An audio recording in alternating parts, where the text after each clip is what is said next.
নবান্ন অভিযানের দিন অভয়ের মাকে মারার কুণাল ঘোষের অভিযোগকে মান্যতা দিলেন না সমাজসেবী তথা বিজেপি নেতা প্রিয়াঙ্গু পাণ্ডে। সুপ্রিম কোর্টের নির্দেশ অনুসারে গণতান্ত্রিকভাবে আন্দোলন করতে গিয়ে বাংলার পুলিশের হাতে আক্রান্ত হতে হয়। 1 বছর অতিক্রান্ত হয়ে যাওয়া নিজের মেয়েকে হারিয়ে বিচার চাইতে গিয়ে অভয়ের মায়ের সেখানে পুলিশি নির্যাতনের শিকার হতে হয়। অভয়ের মার পুলিশের মারে মাথা ফেটে গিয়ে ফুলে যায়। তার পাশাপাশি তার হাতের শাখাও ভেঙে ফেলার অভিযোগ করলেন। নবান্ন অভিযানে অংশগ্রহণকারী পুলিশের মারে মাথা ফেটে গিয়ে আহত হয়েছেন বলে সমাজসেবী তথা বিজেপি নেতা প্রিয়াঙ্গু পাণ্ডে জানান। অপরদিকে তৃণমূলের মুখপাত্র কুণাল ঘোষ বিজেপির নেতা কোনো প্রিয়াঙ্গু পাণ্ডের নাম না করে অভয়ের মাকে ধাক্কা মেরেছিলেন ক্যামেরায় মুখ দেখানোর জন্য অভিযোগকে খণ্ডন করে সমাজসেবী তথা বিজেপি নেতা প্রিয়াঙ্গু পাণ্ডে বলেন, ঘটনার সময় কাছে তো থাকা দূরের কথা, অভয়ের মা বাবার কাছে 20 মিটারের আশেপাশে তিনি ছিলেন না। তবে তিনি আহত অবস্থায় হাসপাতালে যাওয়ার সময় তিনি নিজের চোখে দেখেছেন অভয়ের মাকে পুলিশ মেরেছে। তার পাশাপাশি কুণাল ঘোষকে মিথ্যাবাদী লোক বলে আখ্যা দেন। দেখুন ভাটপাড়া থেকে সতীনাথ ভট্টাচার্যের বিস্তারিত রিপোর্ট। এটাই বাংলার কুশাসনের বড় একটা এক্সাম্পল, যেখানে মাননীয় উচ্চ ন্যায়ালয় সোজা ইনস্ট্রাকশন দিয়ে দিচ্ছে কি সবার মুভমেন্ট করার লোকতান্ত্রিক অধিকার আছে, যে মুভমেন্ট করার জন্য কেউ বাধা দিতে পারে না। সে জায়গায় বাংলার পুলিশ এবং গভর্নমেন্টকে কোঅপারেট করা উচিত। 1 বছর হয়ে গেল, একজন মা তার মেয়েকে যে ধর্ষণ করেছে, তাকে মেরেছে, তাকে শাস্তি দেওয়ার জন্যে উনি নিজে থেকে যখন নবান্ন ঘেরাও অভিযান ডেকেছেন, সেখানে হাজার হাজার সারা বাংলার সাধারণ মানুষ থেকে নিয়ে সমাজসেবী সংস্থা এবং সামাজিক কার্যকর্তা থেকে নিয়ে রাজনৈতিক লোক সবাই তার পাশে দাঁড়িয়ে আছে। সেই জায়গায় দেখা যাচ্ছে যে বাংলার পুলিশ ওনার উপরে অ্যাটাক করছে। এটা সাফ প্রমাণ হচ্ছে যে আজকে দিনে সারা বাংলা জুড়ে মুঘলের শাসন চলছে। যেরকম মুঘলের শাসনে এবং ব্রিটিশের শাসনে, তালিবানি শাসনে সাধারণ মানুষকে কোনো কথা বলার অধিকার ছিল না, সেটাই কিন্তু আজকে দিনে বাংলাতে মোহাম্মদ বিন তুগলকের পাগল বাদশাহ রকমই মমতা ব্যানার্জির শাসন চলছে। তাই অভয়ার মাকে মারা হলো।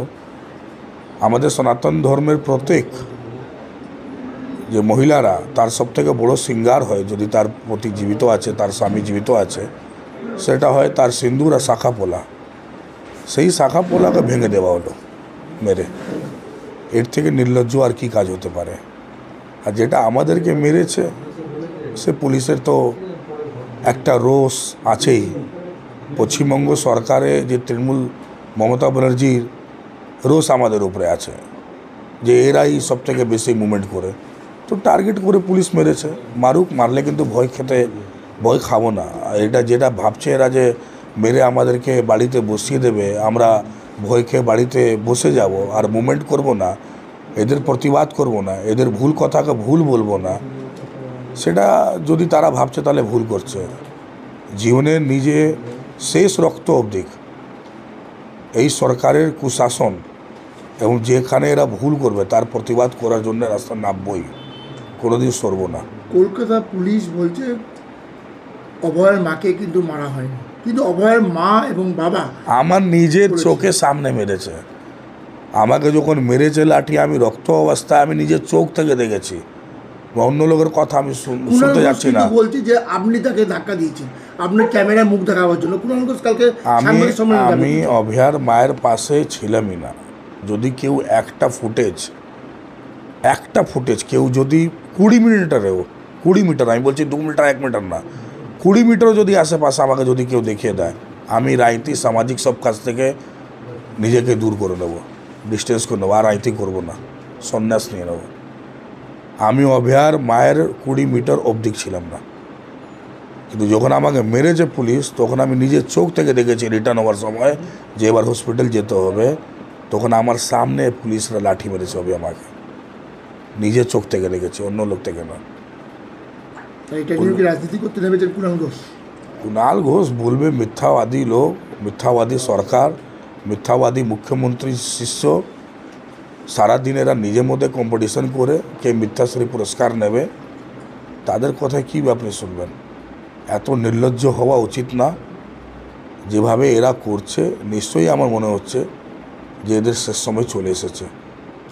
এই কালকে দিনে অভয়ার মাকে মেরেই আমরা ছোটোবেলা পড়েছিলাম কি শেষ কিল কে ঠকবে, তো এই অভয়ার মাকে যে মেরেছে এটা শেষ কিল ছিল। এবার কিন্তু আর তৃণমূলের এই শাসনটা থাকবে না, এই শাসনটা চলে যাচ্ছে।